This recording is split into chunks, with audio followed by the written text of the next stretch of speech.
Análisis feminista, donde el debate se transforma en propuestas. Hola, ¿qué tal? Muy buenos días. Miércoles, ya miércoles. Qué rápido se está yendo el año y qué rápido se me está yendo el mes. Miércoles 9 de julio del 2025. Gracias por acompañarnos en una emisión más de Análisis Feminista. Yo soy Lucía Lagunes Huerta y déjenme decir que estamos muy contentas porque a partir de hoy y con este anuncio, pues también saludo a nuestras estaciones hermanas que a partir de hoy, pues se suman a la transmisión simultánea de este programa. Así que saludos a Radio Monarca en el 106.7 de FM. Esta radio comunitaria está ubicada en el municipio de Contepec, en el estado de Michoacán de Ocampo. Y también saludo a Radio Joco en el 106.9 de FM, que está ubicado en el municipio de Jocotitlán, en el Estado de México. Así que un saludo a ambas. Gracias por sumarse y por, pues eso, permitirnos llegar a la audiencia de ustedes. Así que a partir de hoy, cada miércoles, nos podrán también escuchar a través de estas dos radios hermanas. Gracias por estar. Y hoy vamos a dedicar, miren, qué cosa, si nos hubiéramos puesto de acuerdo, dicen, no hubiera salido. Y hoy prácticamente el programa lo vamos a dedicar pues a los medios de comunicación, a los retos, además que tenemos enfrente. Ustedes saben, en días pasados se aprobó ya una nueva ley de telecomunicaciones y radiodifusión. ¿Qué implica esto para las radios, para las audiencias, para la democracia en este país? Pues desde lo que vamos a estar dialogando con Adriana Labardini, que me da muchísimo gusto que esté con nosotras. Hemos tenido la suerte, pues, de que haya estado en otros momentos aquí con nosotras. Ella es la presidenta de Conectadas, esta organización de mujeres que están en los medios de comunicación. Adriana, un gusto tenerte aquí. Gracias por estar. Muchas gracias, Lucía. Es para mí un placer estar contigo y tu auditorio. Y bueno, también tenemos a otra gran experta en materia de medios de comunicación, de leyes. Ella es Aleida Calleja, ya le decía, experta en estos medios y en libertad de expresión. Me da mucho gusto, Aleida, que estés aquí esta mañana con nosotras. Un gusto, gracias por la invitación. Y bueno, vamos a arrancar. A ver, cuéntenos, ¿qué pasó con la ley? ¿Cómo quedó? ¿Qué tenemos enfrente? Recordaremos, fue una ley que generó mucha polémica, que llevó a generar unos foros. Adriana, tú estuviste por ahí en los foros que presidía el senador Javier Corral. Se hicieron modificaciones. Adriana, si quieres, arrancamos contigo. Cuéntanos cómo quedó la ley. Gracias, Lucía. Pues en efecto, tras una iniciativa de ley de telecomunicaciones y radiodifusión presentada sorpresivamente en el mes de abril por la Presidenta de la República, recibida en el Senado una noche y dictaminada favorablemente 10 horas después, sin haber sido discutida por las comisiones de telecomunicación, estudios legislativos, radiodifusión, que recibieron la iniciativa, la votaron en comisión, hicieron un dictamen y sin leerla, una iniciativa de más de 300 páginas, nos amanecimos una... Creo que tu conexión, Adriana, conexión de internet creo que está medio fallando. Te congelaste un momento y no terminamos de escuchar tu idea en términos de que las comisiones la aprobaron sin que la hubieran leído. Ahí nos quedamos, desapareció, ¿verdad? Ahí está. Perfecto, te escuchamos, Adriana. Quizás sin el video. En fin, esto ocasionó una enorme molestia pues buena parte de la sociedad mexicana, radios comunitarias, ciudadanos, usuarios, industria grande también, medios de comunicación, porque era una iniciativa que merecía un parlamento abierto, un debate público, ver cómo avanzamos en la sociedad de la información, no cómo retrocedemos. Y ante eso el Senado fue ejecutivo, dijeron, bueno, está bien, vamos a escuchar a la ciudadanía, a los medios, a la industria, los vamos a escuchar y vamos a pedir al senador Javier Corral que organice unos conversatorios amplios, temáticos, y se tome nota en Comisiones Unidas de esta iniciativa y de todos los riesgos y retrocesos que representa. Y el senador Corral fue sensible, tiene experiencia en estas materias y organizó 2 semanas, si no es que 3, de conversatorios en los que la verdad sí hubo una participación plural, diversa, en distintos temas, claro, con limitantes de tiempo. No fue un parlamento abierto se hace antes de que ninguna autoridad presente una iniciativa, ¿no? Pero pues en México el proceso legislativo es muy peculiar. Primero redactan, votan y luego leen las iniciativas, ¿no? Y estos conversatorios sí fueron fructíferos, sí escucharon, sí hubo una escucha activa hasta cierto punto y hasta donde la reforma constitucional lo permitía. No olvidemos que esta ley viene de un nuevo modelo de Estado mexicano, modelo que fue reformado ya en forma definitiva en diciembre de 2024, que se reforma la Constitución para eliminar al órgano constitucional autónomo IFT y a la COFESE y otros 7 órganos más, y centralizar en el Poder Ejecutivo una serie de tareas regulatorias en materia de telecomunicaciones, radiodifusión, medios, transparencia, acceso a la información, competencia económica. Y ante ese modelo del 28 constitucional, pues el Congreso está obligado a crear una nueva ley, dar facultades al Ejecutivo, las que antes tenía el órgano constitucional, el IFT. Pero bueno, estos conversatorios recogieron, digamos, algunas de las preocupaciones de la industria, de la ciudadanía, de los medios, de los pueblos indígenas.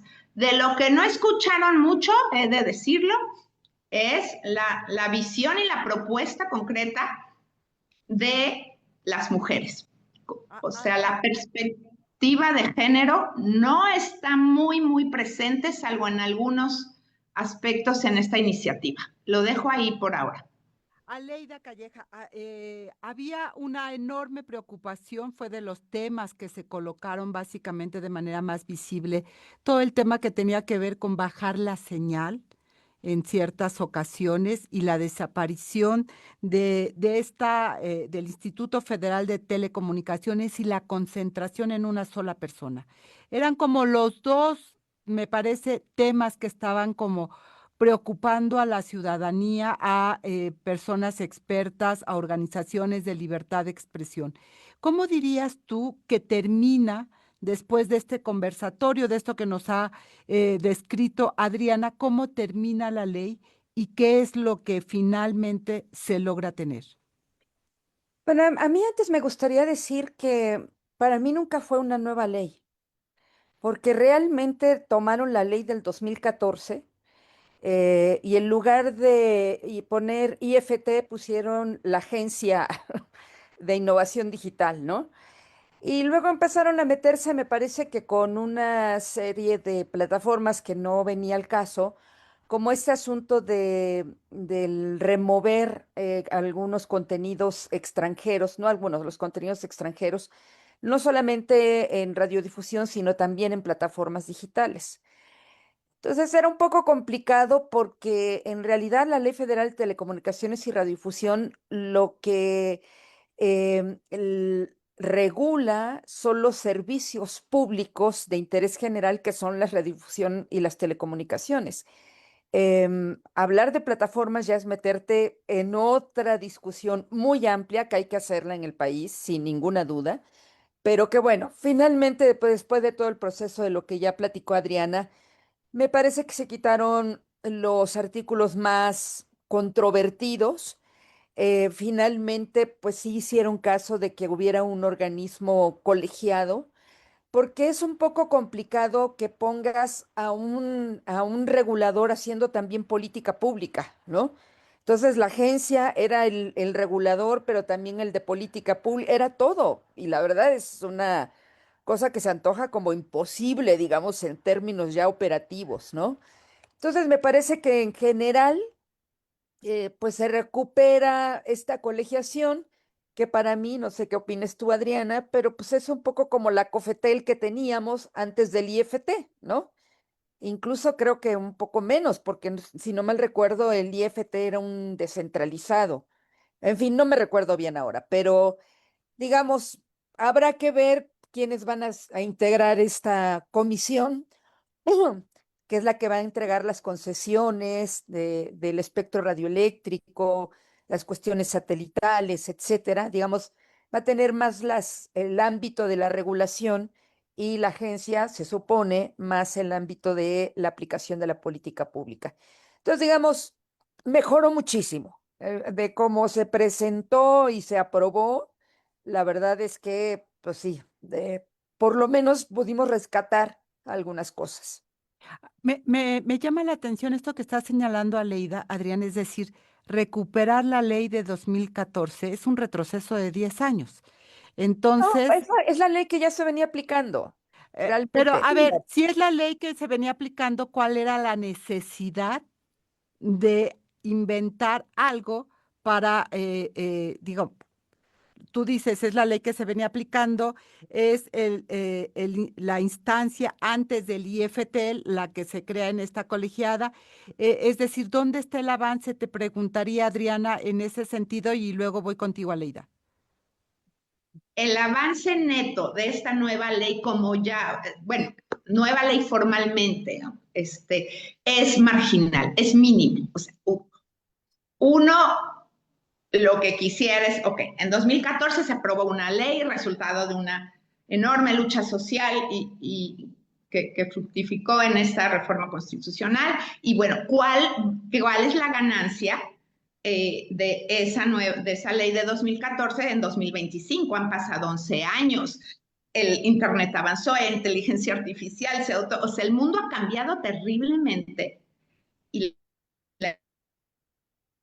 Adriana, si cierras tu cámara, creo que podemos escucharte de manera mucho más nítida. sí, gracias. Sí, seguimos con problemas de conectividad en Ay, varias güey. partes del país. Ahora, la ganancia respecto de la ley de 2014 es mínima. En ciertos temas hay retrocesos. En ciertos temas marginales los podemos analizar porque no hay que ver todo negro.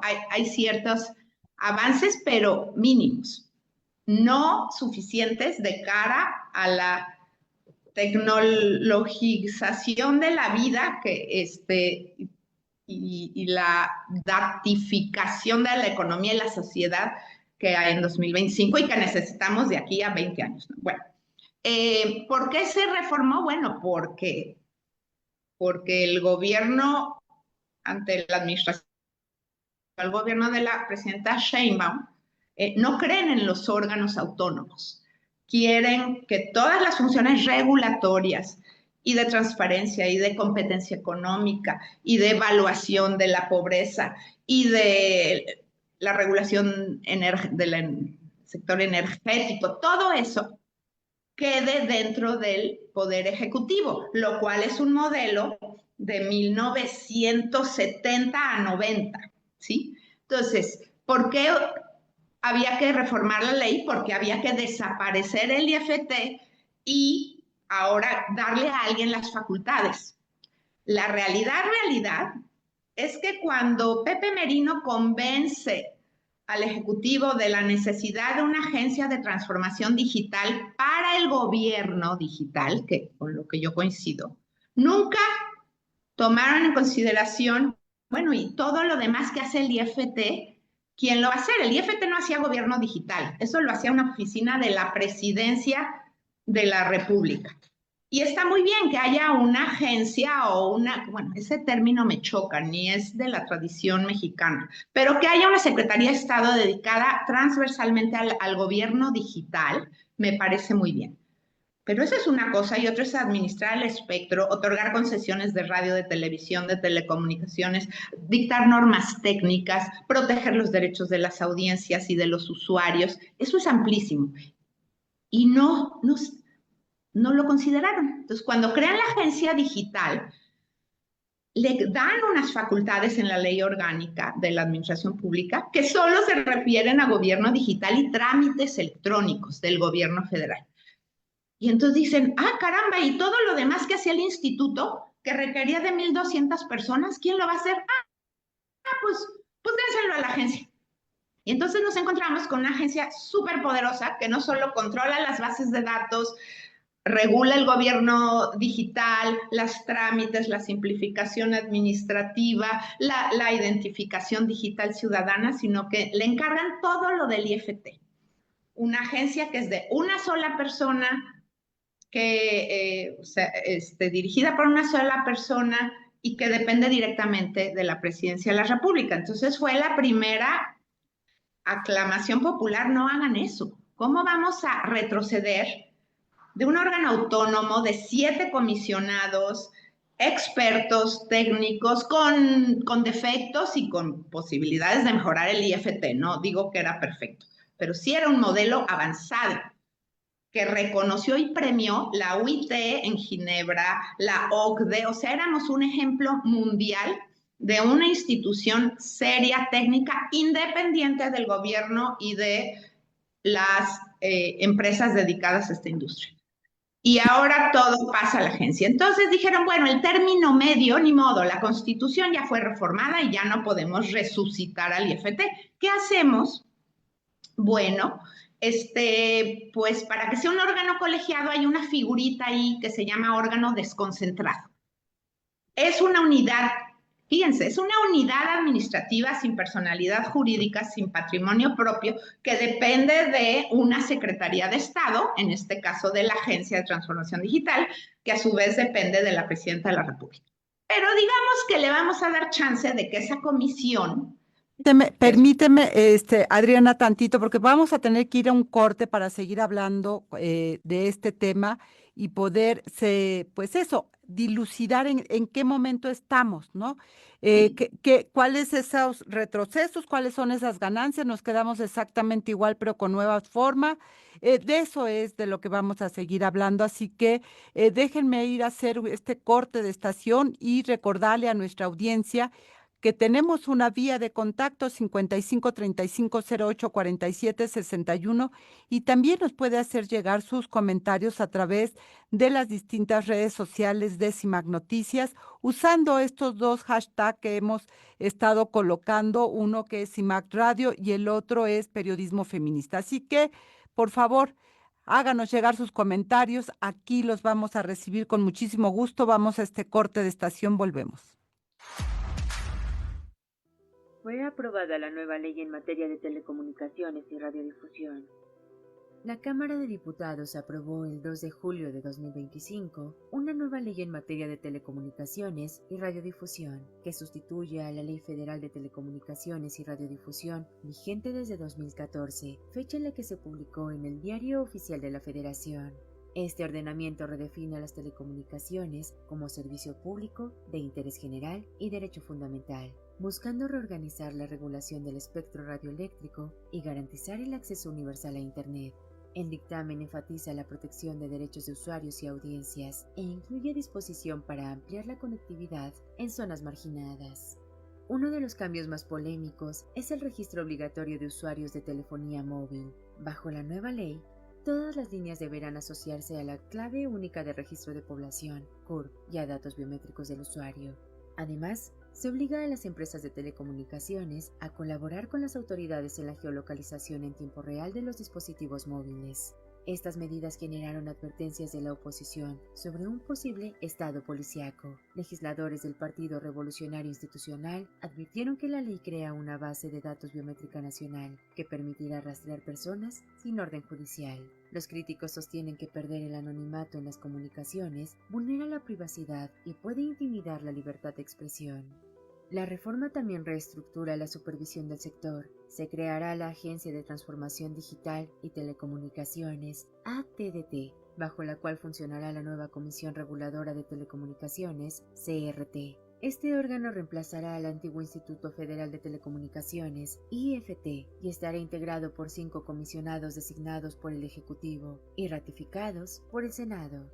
En materia de contenidos y libertad de expresión, la nueva ley introduce reglas concretas. Se exige que concesionarios de radio y TV identifiquen claramente la distinción entre información noticiosa y opiniones, reforzando los derechos de las audiencias a recibir contenidos diferenciados. También se limita la propaganda política de origen extranjero, con el fin de proteger la soberanía nacional, asegurando que dicha medida no restrinja la libertad de expresión. Durante el debate legislativo se destacó que se eliminó cualquier artículo que facultara el bloqueo automático de plataformas digitales. No obstante, legisladores del PAN advirtieron que, a pesar de esas concesiones, persiste un espíritu intervencionista que podría permitir la intromisión estatal en las transmisiones mediáticas. En conjunto, la reforma ha generado opiniones enfrentadas sobre sus impactos. El gobierno asegura que la intervención de comunicaciones solo será posible con orden judicial y califica la ley de una modernización necesaria del sector sin fines de espionaje ni censura. Por el contrario, defensores de derechos digitales advierten que la eliminación del anonimato telefónico y las facultades ampliadas de geolocalización aumentan el poder de la vigilancia estatal. Informó para Análisis Feminista Marlene Galván. Y ya de regreso aquí en Análisis Feminista, estamos hablando precisamente sobre la ley de telecomunicaciones y qué es lo que quedó. Así que, Aleida, a ver, escuchando a Adrián, escuchándote a ti, ¿cómo queda todo el tema entonces de las concesiones, las audiencias, los medios comunitarios? ¿En qué lugar quedamos y cuáles son, digamos, los avances en dado caso que tiene la ley o cuáles son los huecos que se quedaron? A ver, en términos de derechos de las audiencias, se restituyeron los derechos que había en la ley del 2014, que habían sido derogados por diversas disposiciones judiciales, sobre todo los concesionarios comerciales que se negaron a reconocer esas disposiciones. Entonces, los regresan, digamos, ¿no? Luego, en el área de lo comunitario, de las emisoras comunitarias, se gana en que ahora se reconocen también a las afromexicanas, a las concesiones afromexicanas, que eso lo empezó a hacer el IFT ya en su último tramo, pero que ahora, digamos, está determinado en ley. Y bueno, les agrega la posibilidad de poder comercializar en lo que son comercialización local o regional, que serían 48 minutos al día. Vas a decir, no es gran cosa, pero eso era un candado que jamás se había abierto, Así es, nunca, así porque es. los grandes concesionarios de radio y televisión siempre se opusieron porque era competencia desleal, supuestamente, ¿no? Dios. Y luego se quita el límite del 1% de acceso a la publicidad oficial para estos medios y se aumenta entre el 1 y el 10%. Es buena noticia, pero me parece que se abre una brecha de desigualdad ahí porque también se le permite el acceso a la publicidad oficial a los concesionarios sociales a secas, que ni son comunitarios, ni son indígenas, ni son afromexicanos, son sociales y que ahí hay de chile, de dulce y de manteca, incluyendo asociaciones religiosas, mm, así, plenamente, ¿no? Entonces, pues con eso pulverizas esa ampliación del 1 o el 10% de acceso a la publicidad oficial, porque las concesiones sociales son muchísimas, son casi 400, en comparación con las ciento y tantos que hay de las comunitarias y las 50 indígenas y una afromexicana, ¿no? Entonces, aunque dice prioritariamente va a ser para las comunitarias y compañía, pues la verdad es que hay una total desventaja de gestión, porque acceder a la publicidad oficial es bastante complicado, es un proceso muy Sencillo, no endemoniado, sencillo. no es nada sencillo, y comunidades indígenas que no tienen ni un banco en su comunidad, ¿cómo van a estar tratando con el SAT y dando sus ratings de cuántos o sea, es decir, por eso digo que ahí se abre Área y bla, la bla, bla. desigualdad, sí, exacto. Entonces, bueno, si no se modifica la práctica administrativa para facilitar que estos medios comunitarios accedan a esa publicidad oficial, se va a volver pues una cosa muy desigual entre estas sociales que están en ciudades, algunas son de políticos, ¿no? O incluso algunos ya de gente que tiene radio comercial.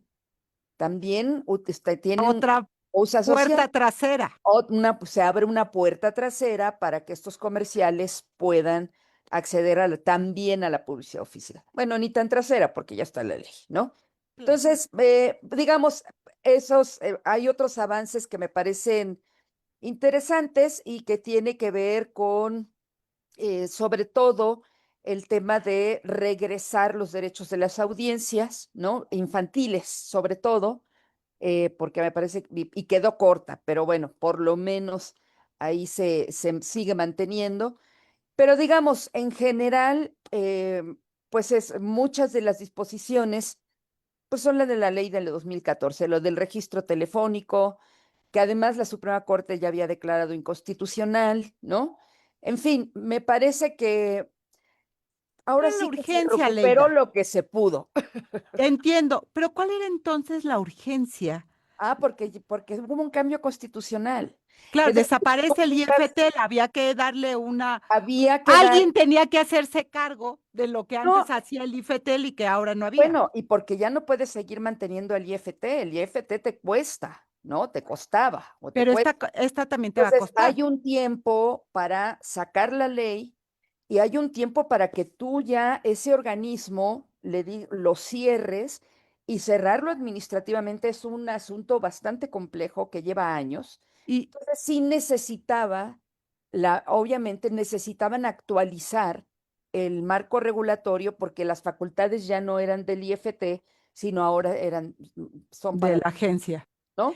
Ah, Entonces, sí, había una, digamos, una prisa administrativa.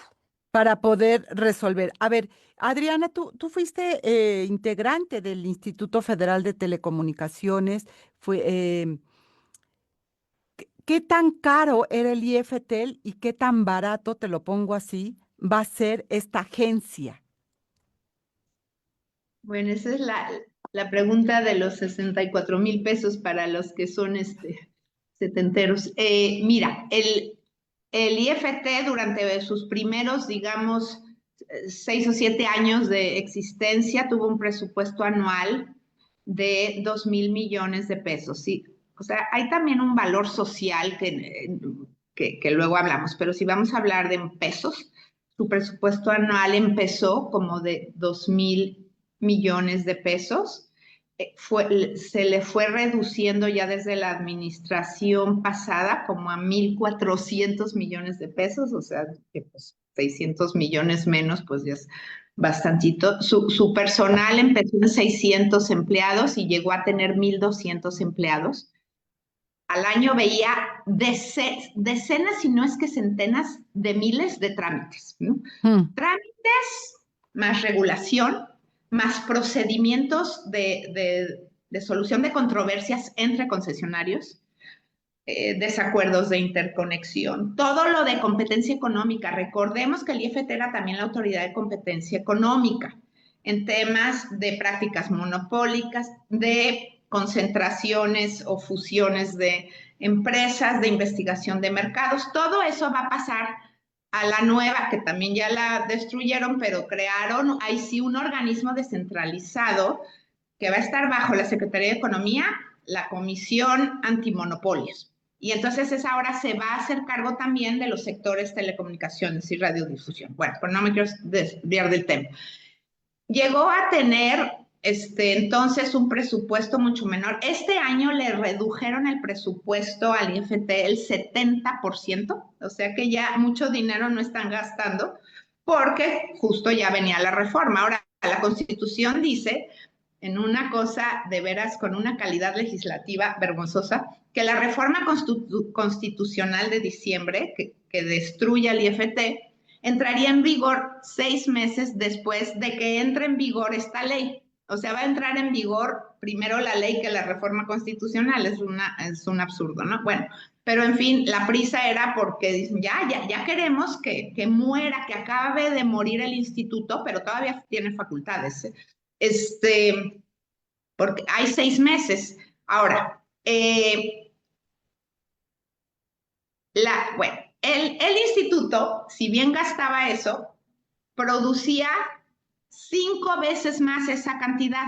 O sea, producía en algunos años hasta 10,000 millones de pesos en recaudación de derechos por el uso del espectro, en recaudación de multas. O sea que quintuplicaba en ingresos lo que gastaba. Yo sé que esto es un Para el análisis erario más... público, Adriana, eso Sí, va no para el instituto, sino erario. para el erario público, es decir, para el gobierno, para los programas, para las acciones de gobierno.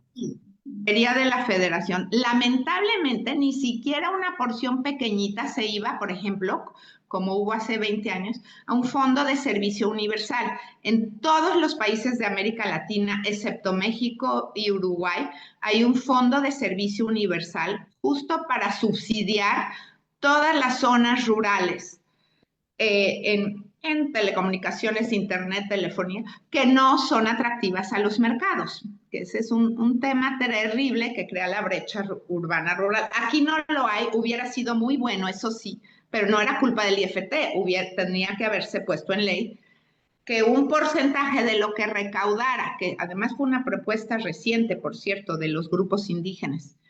Oye, recauden una porcentaje para apoyar productores de contenidos audiovisuales, apoyan a mujeres creadoras, a mujeres indígenas, pero también a infraestructura rural.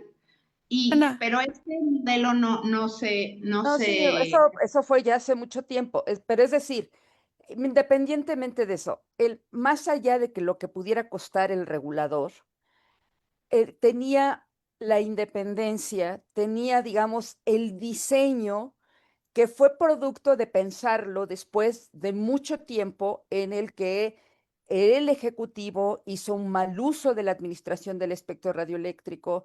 Se recordarán el tema MBS con Carmen Aristegui, en fin, una cantidad de historias.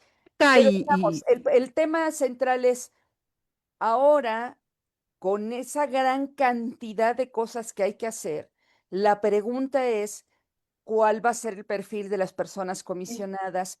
¿Con qué presupuesto van a tener esa comisión? Porque es enorme, el sector es muy grande y complejo. Entonces, Ahora, sí es no es tan fácil, ¿no? Resolver todo por, eso. por eso insisto, ¿no? ¿Cuál es la ganancia? controlar el poder. La verdad mira, la única razón constitucional que se dio para eliminar 7, 8 o 9 órganos autónomos, la razón oficial fue ahorrar. Por eso sí es importante esto.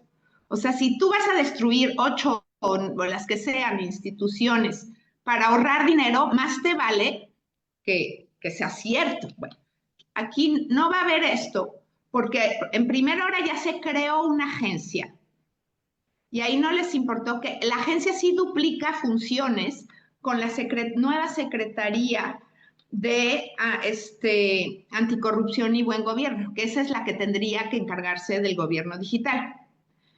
La agencia es una Secretaría de Estado, ¿ok? Bueno, que ya se quedó con los fideicomisos de varias instituciones, como la Comisión Federal de Mejora Regulatoria, el IFT, o sea, ya la agencia va a hacer un gasto enorme porque el proyecto de la agencia es ambicioso, de digitalizar todo el gobierno, no solo el federal, incluso sentar las bases para la digitalización de los gobiernos locales. Bueno, pero ahora ellos se van a dar cuenta que hacer todas las tareas que hacía el instituto requiere de una inversión importante. O sea, le podrás cortar un 10%, un 20%, pero no más, ¿no? Porque si no va a ser un cochinero. Pero además producía mucho y producía en competencia, en pluralidad, en mayor conectividad. Ahora, entonces, cuando la única razón que te dan oficialmente es queremos austeridad republicana, pero luego ves que va a salir más caro, pues sí es una Albóndigas. burla, ¿no? Y lo mismo que estoy muy preocupada en el caso del Instituto Nacional de Acceso a la Información, ¿no? Y protección de datos personales. Bueno, estos órganos desconcentrados son muy limitados. Que nos quede claro que aunque se va a llamar Comisión Reguladora de Telecomunicaciones, pero su jefe va a ser el titular de la Agencia de Transformación Digital. La Entonces, dependencia. A ver, una cosa importante que ahora que ustedes comparten y recuperando la ley del 2014, en aquel momento se recuperaron, si mi memoria no me falla, en 9 artículos aquello que tiene que ver con los derechos humanos de las mujeres. Entre uno de los apartados es precisamente los derechos de la audiencia. ¿Eso cómo quedó? ¿Quedó en algún lado, Adriana, Aleida, o dónde No, quedó ahí? quedó nada más en algunos lugares donde los radiodifusores para acceder a las frecuencias tienen que poner cuál va a ser su estrategia para cumplir con la perspectiva de género. Pero quiero decirte que la del 2014, pues muy lindos, porque le pusieron la perspectiva de género y la igualdad, pero solamente a los sociales. Así que fácil, ¿verdad? A los comerciales se la dejaron totalmente abierta, nada, ningún tipo de obligación. O sea, los sociales, especialmente las comunitarias, tienen que ser unas santas sí. mientras vemos la orgía de los comerciales, ¿no?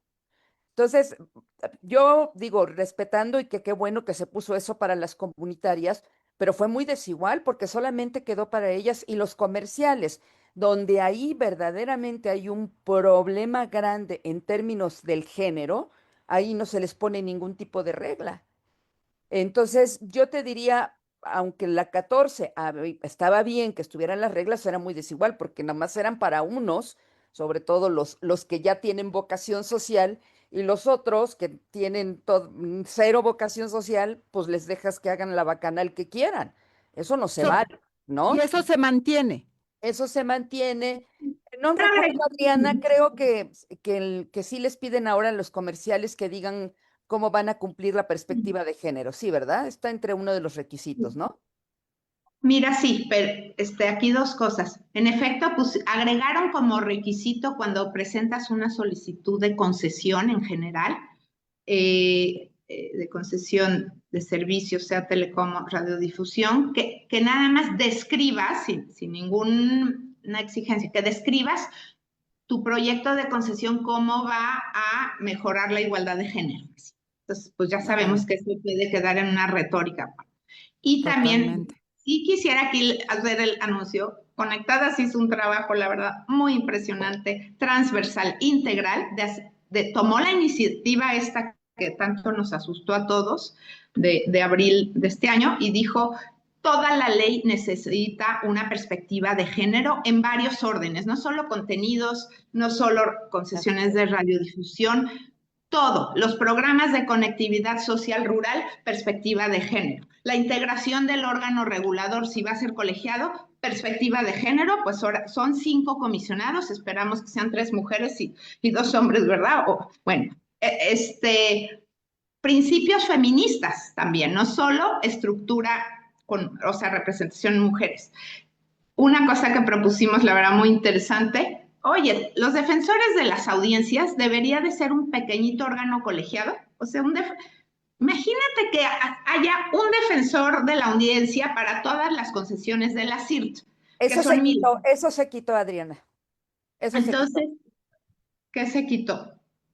O sea, no puede ser un solo defensor para todas las 1,600 concesiones que tiene la CIR o estaciones radiodifusoras. Ahora tiene que ser por grupo, ¿no? Es decir, Pues sí, pero puede ser un hombre, entonces un hombre que bueno, va a eso ser sí, el defensor de la eso sí. audiencia, que no tiene idea de la perspectiva de género. Entonces, para que eso fuera y no dejar fuera a los hombres conectadas por pulso, ¿por qué no exiges, sobre todo si son varias concesiones, aunque ya no sean todas, pero que sí sean siquiera 2 defensores de audiencia, hombre y mujer, pero conocedores de lo que es la perspectiva de género, no basta la representación femenina, bueno, también en muchas cuestiones, en contenidos, basta de contenidos que estereotipan, que prejuzgan y que son de violencia contra las mujeres. O sea, había mucha oportunidad. Hicimos un cuadro, te lo puedo compartir, Lucía, porque la verdad fue un esfuerzo muy importante de identificar todo lo que podía incluir perspectiva de género, incluyendo presupuestos federales, para que si vas a llevar internet, por ejemplo, a una comunidad rural, tienes que entender cuáles son las barreras de las mujeres, las necesidades, las violencias en esa localidad y dar y hacer presupuestos federales con perspectiva de género. Pues, Temas de agresión a periodistas, o sea, la verdad hicimos un trabajo, bueno, nada más tomaron el que, o sea, lo que entiendo pusieron es, bueno, sí, ahí te vas turnando un defensor de las audiencias, hombre o una mujer, pero Uno. no exigieron no exigieron una colegiación, que hubiera estado bueno, la pluralidad es importante, ¿no? Por supuesto. Y el pero ahí tema empieza. te topas con un dinero, con un tema de presupuesto. Es decir, por ejemplo, los medios públicos, que ya me tocó pasar por ahí, apenas si tienes para pagarle a una defensoría de audiencia, ¿no? O las comunitarias. No, Las bueno, sí. comunitarias Pero ni no modo, tienen, pero no ¿no? puedes dejar siempre fuera la agenda de género porque nunca hay dinero. La verdad es que nunca, No, nunca no, hay no es tiempo que no ni hay que dinero. dejar de fuera la agenda, es que la defensoría no tiene que ser un hombre y una mujer, es que la defensoría debe de cumplir ese perfil, sea Y, hombre o sea mujer. Y qué pena que llegamos a este momento, pero les digo que esto está empezando. Vamos a seguir dando, pues eso, un seguimiento muy puntual a cómo esté esta reforma, cómo se vaya implementando. Así que les digo a ambas, a Adriana, a Leida, las volveremos a tener aquí en el programa porque se nos ha acabado el tiempo y tenemos que seguir con otra entrevista. Gracias, Adriana, gracias, Aleida. Vamos a ir un corte de estación a ambas, luego las vamos a recuperar en otro momento para seguir hablando, porque esto no termina, hay que ver cómo se implementa, hay que ver quiénes son los perfiles de esas personas consejeras. En fin, una serie de elementos que no hay que perder y, por supuesto, colocar cómo va a aterrizar la perspectiva de género en todo este nuevo modelo ahora que tenemos pues lo que tenemos en este país. Vamos a un corte de estación, no se vaya, volvemos, estamos aquí en Análisis Feminista. Estas son las efemérides de la semana. El 7 de julio de 1954 se conmemora como el Día del Sufragio Femenino como derecho humano. El sufragio femenino fue el resultado de décadas de esfuerzos y luchas inalcanzables por parte de activistas y movimientos feministas que abogaron por la igualdad de género y los derechos políticos de las mujeres. El 10 de julio de 1964 marcó la fecha en la que la diseñadora inglesa Mary Quant lanzó la minifalda, una prenda que se convertiría en un símbolo de liberación y modernidad para las mujeres. El 10 de julio de 2005, la píldora de emergencia de un día después fue incluida en la lista de medicamentos del sector salud en México, con el objetivo de prevenir embarazos no deseados. Este importante paso significó un avance en los derechos reproductivos y en el acceso a métodos anticonceptivos para la población mexicana, especialmente para las mujeres. El 11 de julio de 1958 nació en la Ciudad de México María Eugenia Romero, reconocida activista y defensora de los derechos de las mujeres. Es cofundadora de Salud Integral para la Mujer, Moden Mujer y Consorcio para el Diálogo Parlamentario, y fue presidenta del Consejo Consultivo Ciudadano para la Política de Población del CONAPO de 2008 a 2012.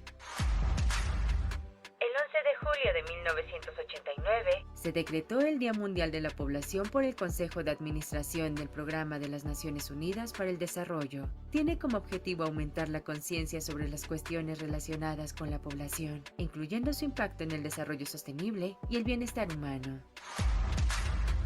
El 13 de julio se celebra el Día Internacional de las Tejedoras. Esta fecha rinde homenaje a las mujeres y hombres que practican el arte de tejer, reconociendo su habilidad, creatividad y la importancia cultural de esta actividad en diferentes sociedades a lo largo de la historia. El 13 de julio de 1954 falleció en la Ciudad de México la reconocida pintora mexicana Frida Kahlo. Su obra, caracterizada por su estilo único y su profunda exploración de temas personales y sociales, ha dejado una huella indeleble en el arte y la cultura mexicana e internacional. Y ya estamos de regreso. Recuerden nuestros números de contacto 5535084761. También recordar que a partir de hoy estamos muy, muy contentas porque Radio Monarca 106.7 de FM, que está ubicada en el municipio de Contepec, en el estado de Michoacán de Ocampo, y también Radio Joco en el 106.9 de FM, que está en el municipio de Jocotitlán, Estado de México, pues están recuperando la señal, están transmitiendo precisamente en estos momentos. Un saludo a ambas estaciones. Gracias por sumarnos y permitir precisamente que lleguemos a sus audiencias. Estamos muy, muy contentas de verdad de este paso que estamos dando aquí en CIMAC Radio. Así que háganos llegar sus comentarios a través de este número telefónico 5535084761, pero también a través de las redes sociales de CIMAC Noticias. Nos puede encontrar en X, nos puede encontrar en Facebook y también en Instagram, y nos puede hacer llegar sus comentarios de los temas que aquí estamos colocando. Nos parecía muy importante que este día pudiéramos hablar de lo que queda en términos de la ley de telecomunicaciones, porque las audiencias tienen que saber cómo queda hoy el nuevo marco legal que está regulando precisamente pues estos espacios radiofónicos, estos espacios radioeléctricos. Pero también nos parece muy importante detenernos en cuáles son esos contenidos que los medios de comunicación están proyectando, especialmente cuando hablamos de la violencia contra las mujeres. Y usted ha seguramente escuchado y ha visto esta escena terrible, este feminicidio, múltiple de esta mujer en Sonora y sus 3 hijas, que pues nos ha simbrado, y qué bueno que nos ha simbrado, para volver a colocar la importancia de que las autoridades garanticen que todas las mujeres y todas las niñas podamos vivir libres de cualquier tipo de violencia. ¿Cómo es que los medios de comunicación retratan, transmiten esa violencia? Es de lo que vamos a hablar hoy con una experta en el tema, Sirenia Celestino Ortega. Ella es coordinadora de capacitación en CIMAC, pero también es la responsable del Observatorio de Medios en esta organización. Sirenia, buenos días, ¿cómo estás? Hola Lucía, muy buenos días a toda la audiencia de Análisis Feminista. Decía yo al inicio, ¿no? La importancia de cómo los medios transmiten la información noticiosa cuando tenemos hechos tan terribles como lo que ocurrió en Sonora, en Hermosillo. Este feminicidio múltiple de esta mujer, de esta joven mujer y sus 3 hijas. La narrativa, hoy escuchaba en la radio, en una radio comercial, un periodista que está describiendo lo que la parte judicial narra de cómo ocurrieron los hechos, quién era el feminicida y por momentos parece más un espectáculo que una sensibilización hacia la sociedad. Ustedes acaban de presentar precisamente un informe sobre esta representación mediática de la violencia contra las mujeres en los medios de comunicación y por primera vez que yo recuerdo, recuperan las voces, no ustedes, sino este tipo de observatorios de las víctimas, cómo es que las víctimas ven estos retratos de qué servimos los medios y a veces también cómo obstaculizamos. Cuéntanos, ¿qué fue lo que encontraron?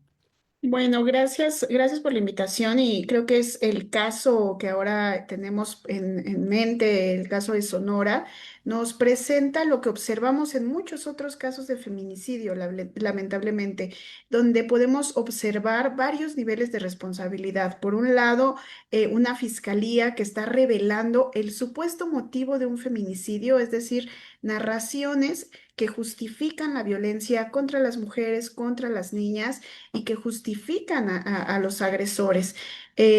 Otro nivel de responsabilidad tiene que ver también con el de los medios de comunicación tal cual, en el que a estas narraciones van revelando detalles de los hechos, cómo fueron encontradas las niñas. Si buscamos o lo primero que tenemos en las imágenes fueron los rostros de las víctimas, los rostros de las niñas, es decir, hay una exposición permanente de las niñas y de las mujeres en general. Por supuesto que entre las justificaciones que se encuentran es necesario conocer, que la ciudadanía conozca cómo suceden estos hechos y creo que el observatorio nos lleva a una reflexión, que es, cuál es el mensaje que estamos posicionando y qué tanto le ayuda a la ciudadanía en el ejercicio de sus derechos, particularmente en el derecho a una vida libre de violencia para las mujeres, narraciones como estas. El observatorio ha dado cuenta y este observatorio que presentamos recientemente sobre las políticas de seguridad y de violencia en los medios de comunicación, nos refieren al menos tres expresiones graves que tendríamos que estar analizando. Por un lado, el lugar que ocupa la violencia contra las mujeres en la agenda mediática amplia, donde apenas de cada 100 noticias, 16 de ellas hablan sobre la violencia contra las mujeres. Ahora, en esas 16, ¿cómo aparecemos? ¿Cómo aparece la violencia? Y el caso de Sonora es un gran ejemplo de ello. Durante la presentación que tuvimos del observatorio, tuvimos la presencia de una abogada experta, perita, Adriana Rubio, y ella nos decía qué importante el trabajo de los observatorios porque nos llevan a analizar el impacto de los contenidos de las noticias en la opinión pública.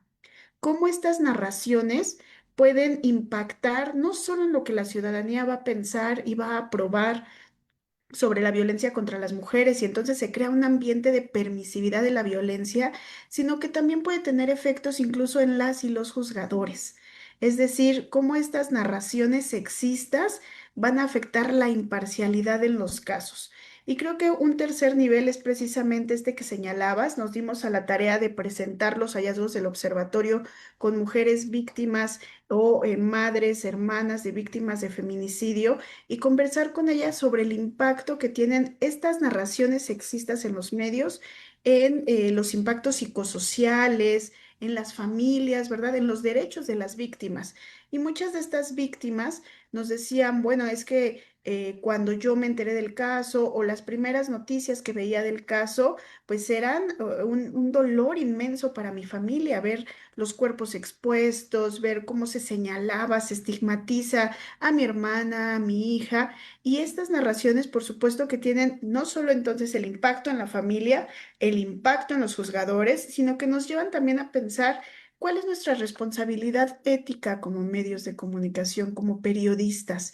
¿Qué es lo que estamos haciendo con la violencia contra las mujeres?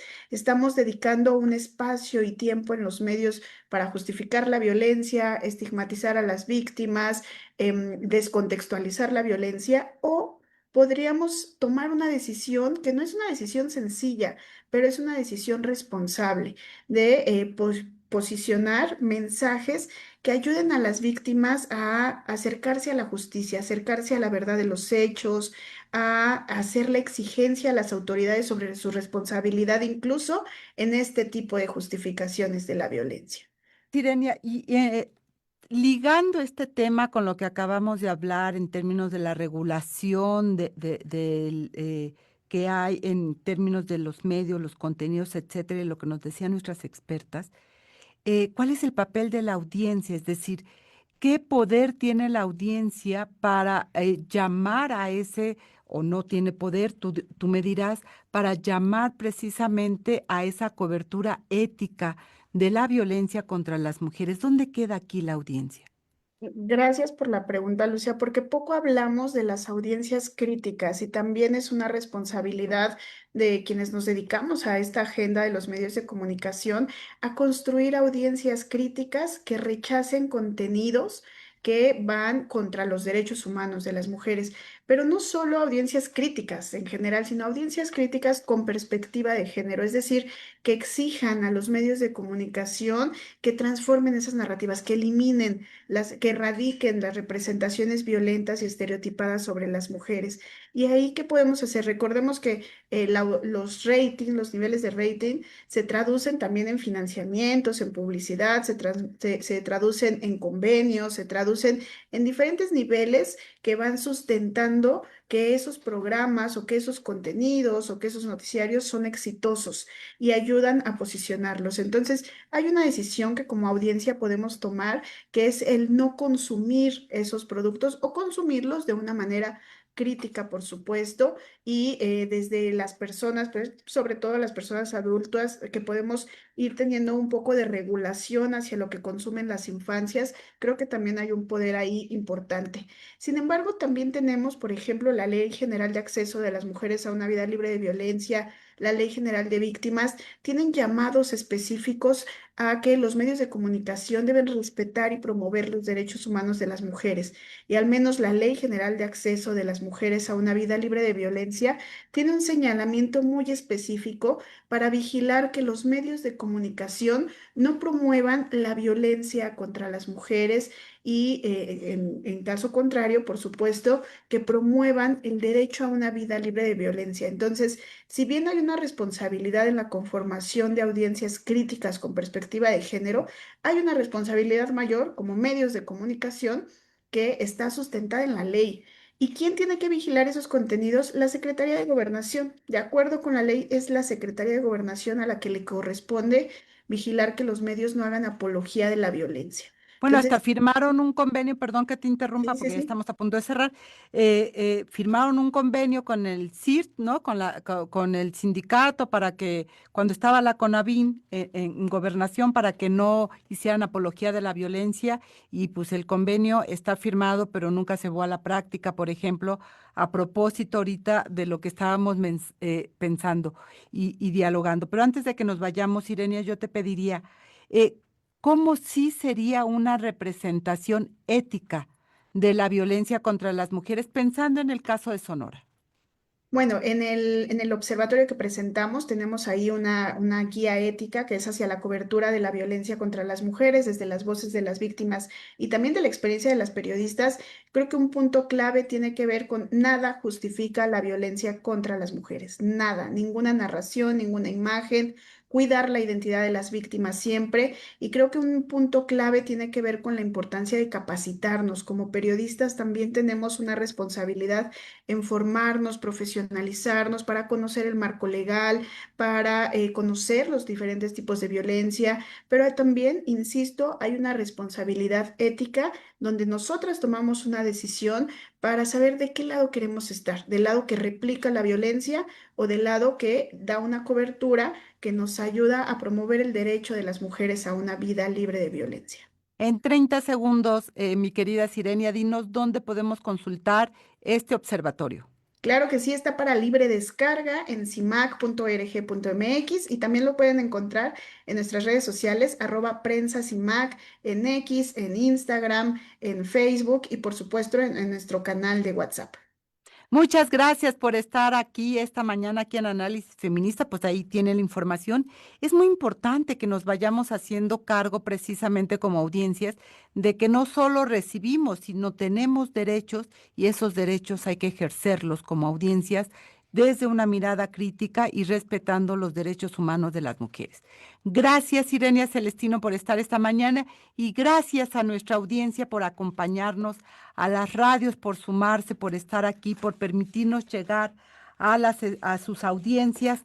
Gracias a las 2 estaciones hermanas que se sumaron en esta ocasión. Y agradecer, como siempre, a Lucero Zamora, que estuvo a cargo de la producción, Saraí Nicanor, en la asistencia de producción, Marlene Galván, quien realizó las cápsulas que escuchamos, el guión y la selección musical. Yo soy Lucía Lagunes Huerta. Nos escuchamos el próximo miércoles aquí en una emisión más de Análisis Feminista. Háganos llegar sus comentarios, que los leeremos con muchísima atención. Tenga excelente semana. Análisis Feminista, donde el debate se transforma en propuestas.